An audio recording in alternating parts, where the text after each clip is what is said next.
जय माता दी दोस्तों। नवरात्रि के पावन पर्व हिंदू धर्म का बहुत ही महत्वपूर्ण त्यौहार माना जाता है। इन 9 दिनों में माँ दुर्गा के 9 रूपों की पूजा की जाती है। नवरात्रों के पहले दिन माता शैलपुत्री की पूजा की जाती है। माता शैलपुत्री को पर्वतराज हिमालय की पुत्री कहा जाता है। शैल का अर्थ होता है पर्वत और पुत्री का अर्थ होता है बेटी, इसलिए माता का नाम शैलपुत्री पड़ा। वे माँ दुर्गा का पहला स्वरूप मानी जाती है और नवरात्रि का पहला दिन इन्हीं को समर्पित होता है। माता शैलपुत्री अपने पिछले जन्म में सती के रूप में जन्मी थी। उनके पिता का नाम दक्ष था। राजा दक्ष बहुत बड़े और शक्तिशाली राजा थे। माता सती का विवाह भगवान शिव के साथ हुआ। एक बार राजा दक्ष ने बहुत बड़ा यज्ञ आयोजित किया। उस यज्ञ में सभी देवी देवताओं को आमंत्रित किया गया, लेकिन उन्हें भगवान शिव को नहीं किया। यह बात माता सती को बहुत दुख देने वाली थी। माता सती ने भगवान शिव से कहा कि वे अपने पिता के घर यज्ञ में जाना चाहती है। भगवान शिव ने उन्हें समझाया कि बिना निमंत्रण के वहाँ नहीं जाना चाहिए, लेकिन माता सती अपने पिता के घर जाने के लिए बहुत उत्साहित थी। वह चली गई। माता शैलपुत्री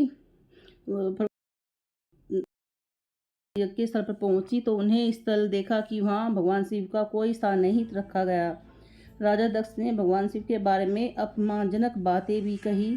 यह सब देखकर माता सती बहुत दुखी हुई। उन्हें लगा कि उनके पति का अपमान किया जा रहा है। अपने पति के इस अपमान को माता सती सहन नहीं कर सकी। उन्होंने क्रोधित और दुख में यज्ञ की अग्नि में अपना शरीर को त्याग दिया।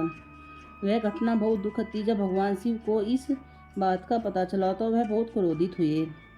समय बीतने के बाद माता सती ने फिर से जन्म लिया।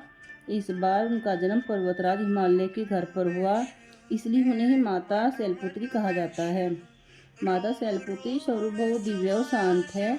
वे बैल पर सवार रहती है। उनके दाहिने हाथ में त्रिशूल और बाएं हाथ में कमल का फूल होता है। उनके रूप शक्ति और साहस्य और पवित्रता का प्रतीक माना जाता है। नवरात्रि के पहले दिन माता शैलपुत्री की पूजा की जाती है। भक्तों को साहस और सुख की प्राप्ति होती है। ऐसा माना जाता है कि जो भक्त सच्चे मन से माता की पूजा करता है, उनको सभी मनोकामनाओं का फल मिलता है। उनको सभी जीवन में खुशहाली आती है।